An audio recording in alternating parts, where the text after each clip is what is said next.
Добар ден и добродојавте во уште едно издание на Формула 1 на македонски. Овој пат краток осврт за големата награда на Унгарија. Каква победа за Луис Хамилтон, добиена на шаховско поле, би рекол со стратегија.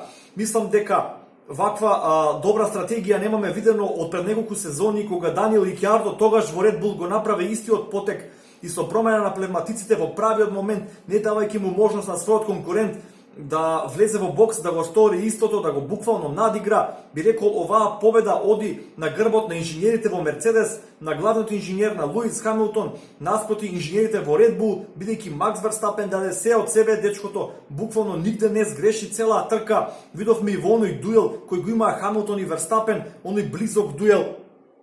Кој круг беше, само да видам, 39-ти круг, значи кога Хамилтон излета малку од патеката, обидувајќи се да го престигне Верстапен, значи Верстапен буквално нигде не сгреши, но тоа што е на дол крок, на стратегија, како што напоменав вчера кога ги правевме, кога снимавме краткиот осврт за квалификациите, напоменав дека Hungaroring е патека која има лимитирани можности за престигнување, дека стратегијата ќе биде дефинитивно клучен фактор во оваа трка. Меѓутоа, за унгарско Гран При, мислам дека видовме навистина доста возбудлива трка, интересни многу моменти и навистина шаковска битка со долгорочна стратегија, каде што правите пит 20 на круга унапред, за да може тоа да се оствари на крајот, но и секоја чест за Луис Хамилтон, дечкото извозе можеби 10 квалификацијски круга, еден за друг. Поред ме потсеќа на Михаел Шумахер, кога ќе му се јавеа на времето од боксит, ќе му рекоа: Михаел, ни треба 20 квалификацијски круга или 25 квалификацијски круга за во бокс преку стратегија да го престигне Мика Хакинен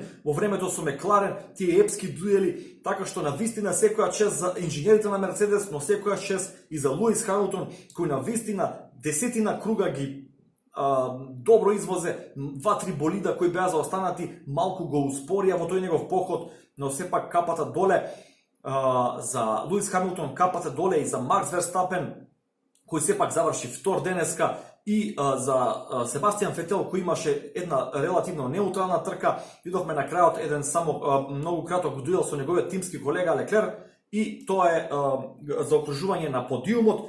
А меѓутоа, ајде да почнеме од почеток. Добар старт имаше Верстапен овој пат, двата Мекларена има добар старт, исто така и Леклер имаше добар старт. Лош старт дефинитивно имаше Пиер Гасли и денеска заврши шести зад Карлос Сајнц од Мекларен, и тоа заврши шести бидејќи Ландо Норис во другиот Мекларен имаше многу лош пит, па Гасли и Реконен го престигна, инако Гасли ќе беше уште подоле на самата табела.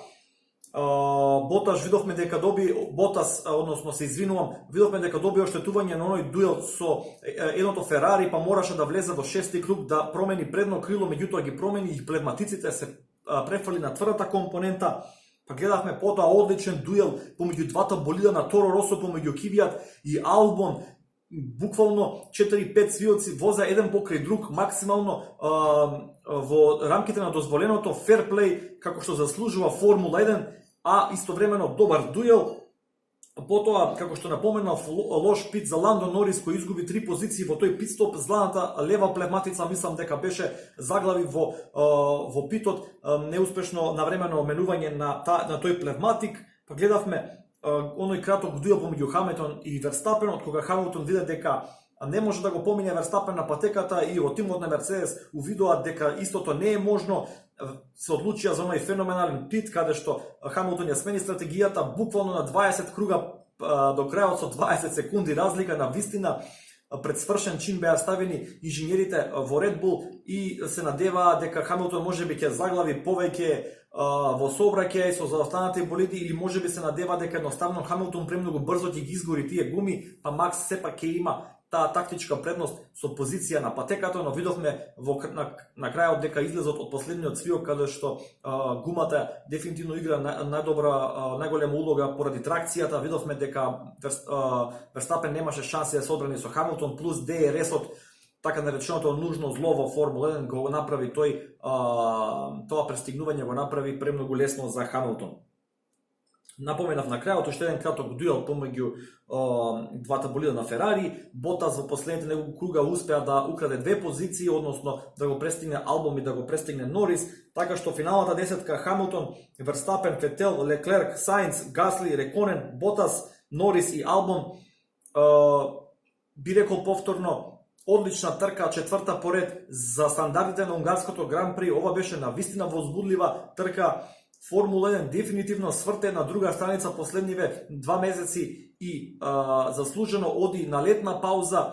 Ке имаме цел август пауза, дури последниот викенд од август се враќаме повторно со трка. Меѓутоа, останете со каналот на Формула 1 на македонски. Во летната пауза следуваат многу интересни видеа. Ќе правиме осврт на првиот дел од сезоната, ќе имаме уште неколку технички осврти, ќе направиме неколку топ 5 и топ 10 листи, така што кога ви се допаѓаат видеата на Формула 1 на македонски, ве молам за лайк, шер и субскрайб, доколку не сте го сториле веќе тоа, искоментирајте. Кажете ми што мислите за оваа војна шаховска битка помеѓу Red Bull и Мерцедес, што мислите за тоа, како ќе се одрази во понатамошниот дел од сезоната, може ли Верстапен и Red Bull да го предизвикаат Мерцедесот во наредните 7-8 трки и навистина да замешаат прсти во борба за титулата, барем кај возачите, бидејќи кај конструктори Мерцедес е премногу далеку, така што уште еднаш голема благодарност сите што не следите и се гледаме во оваа летна пауза со неколку интересни видеа кои нема да се осврнуваат само на трките, туку и на останатите аспекти од Формула 1 шампионатот. Поздрав и се гледаме до наредната прилика. Чао!